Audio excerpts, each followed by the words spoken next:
Hello everyone, welcome to Gagan the deserving India IAS institute Chandigarh. मेरा नाम इंद्रजीत। आज हम लोग बात करेंगे एक बहुत इंपॉर्टेंट इंटरनेशनल करंट अफेयर के बारे में। चाइना स्पाई बेसिस इन क्यूबा। देखो, क्यूबा एक कंट्री है जो अमेरिका के बिल्कुल पास में है, ठीक है। उनके साउथ में एक कंट्री है क्यूबा। वहां पर चाइना ने हेविली इन्वेस्टेड है।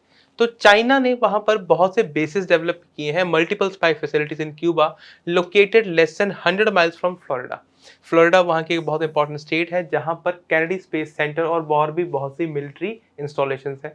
तो ऐसे में अमेरिका के लिए भाई साहब ये एक बहुत बड़ा रिस्क है, एक बहुत बड़ा थ्रेट पोज करता है कि उनका सबसे बड़ा एडवर्सरी चाइना उनके बिल्कुल नेबरहुड में बैठा है, बिल्कुल नीचे बैठा है। Development poses significant implications for US national security, regional dynamics and global geopolitics, right.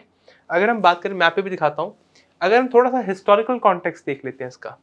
जब 20वीं शताब्दी की शुरुआत हुई तो बहुत सी संख्या में बहुत से लोग माइग्रेट हुए क्यूबा की तरफ। Approximately 20,000 Cantonese immigrants move to Cuba, establishing a strong Chinese community. उसके बाद 1920 का दशक आते आते वहां पर जो शुगर इंडस्ट्री है, चीनी बनाना, वो इंडस्ट्री बहुत बूम करी। The economic prosperity due to sugar harvest attracted more Chinese immigrants, right. उसके बाद आया कोल्ड वॉर का एरा। कोल्ड वॉर के एरा में Cuba hosted Soviet Union's Lourdes signals intelligence complex with persistent rumors of Chinese espionage activities. अब तुम देखो, cold war के एरा में सोवियत यूनियन के साथ उनके अगर अच्छे रिलेशन है तो अमेरिका के लिए तो बिल्कुल भी अच्छी बात नहीं है। तो मतलब क्यूबा और अमेरिका के रिलेशन कोई बहुत अच्छे नहीं है। मैं नहीं कह रहा कि बहुत खराब है, पर ध्यान देने बात योग्य ये है कि बहुत अच्छे भी नहीं है, राइट। अगर हम बात करें रीसेंट डेवलपमेंट्स की, तो चाइना बहुत हेवली इन्वेस्ट कर रहा है क्यूबा में। जाहिर सी बात है, वहां पर चाइनीज इमिग्रेंट्स बहुत है, चाइनीज पॉपुलेशन बहुत है। China upgraded it's spy facilities in Cuba.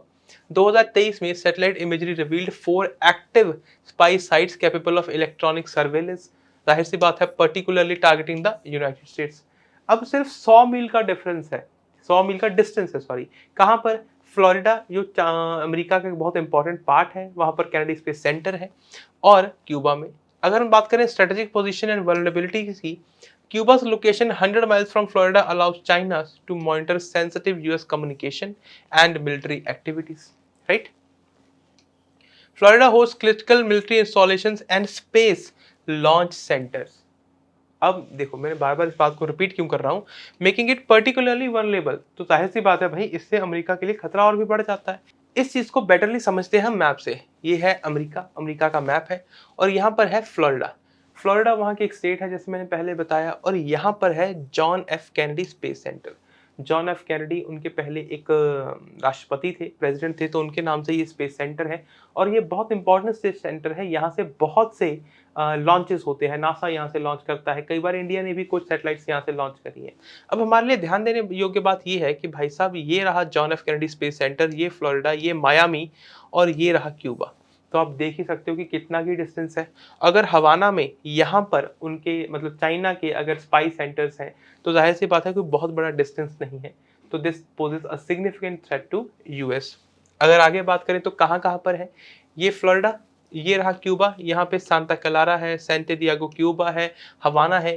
These are the propose places, propose नहीं मतलब यहाँ पर प्रोस्पेक्टिवली चाइनीज स्पाई सेंटर्स हैं। तो ऐसे में they poses a high risk to America.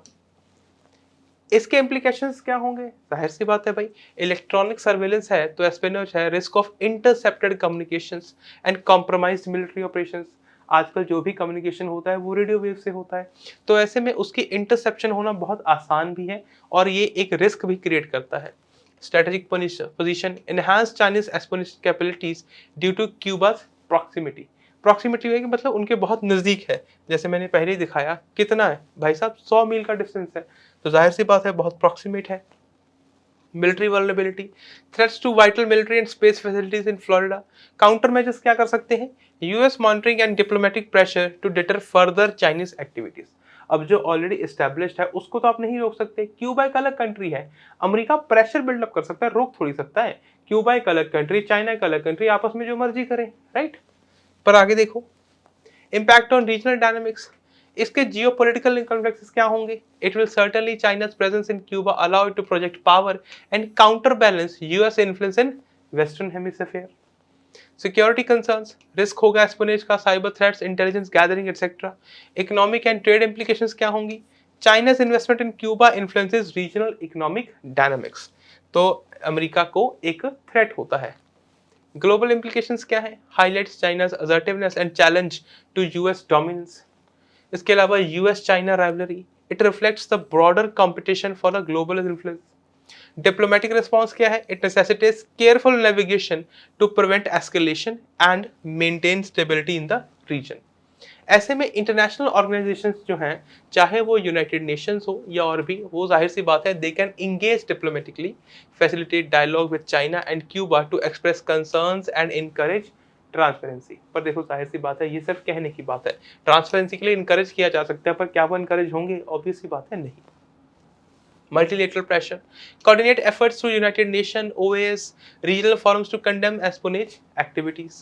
Sanctions and accountability, कोई भी ऐसी कंपनीज हैं या एंटिटीज हैं जो एस्पोनेज में इन्वॉल्व हैं, उनके ऊपर सैंक्शंस लगाए जा सकते हैं। अगर आपको ध्यान हो तो एक चाइनीज कंपनी जो टेलीकम्युनिकेशन इक्विपमेंट बनाती थी, उसे अमेरिका ने बैन भी कर दिया था ट्रंप एडमिनिस्ट्रेशन में। Intelligence sharing and cooperation, enhance collective security through collaboration and information exchange. इसके लिए पब्लिक अवेयरनेस एंड एडवोकेसी हो सकती है। Mobilise public opinion and raise awareness about the issue. Regional security dialogues किए जा सकते हैं।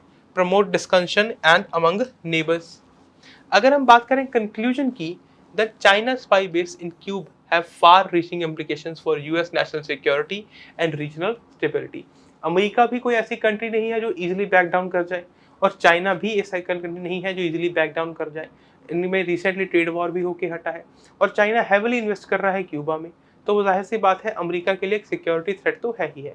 बट आई गेस दोनों को ढंग से बात करनी चाहिए और ट्रांसपेरेंसी इनकरेज की जानी चाहिए। मल्टीलेटरल होना चाहिए, मतलब बहुत सी और कंट्रीज भी इसमें इन्वॉल्व हो सकती हैं। इंडिया भी इसमें एक इंपॉर्टेंट रोल प्ले कर सकता है to negotiate between the two countries. US and international organizations is crucial to address these challenges effectively and maintain global stability. हमारा एक कंसर्न, सबसे ज़्यादा बड़ा कंसर्न क्या होना चाहिए? Global stability and security, right? I hope ये टॉपिक आपको यहाँ तक समझ आ गया होगा। हम मिलेंगे नेक्स्ट वीडियो में, तब तक अपना ख्याल रखें, खुश रहें, धन्यवाद।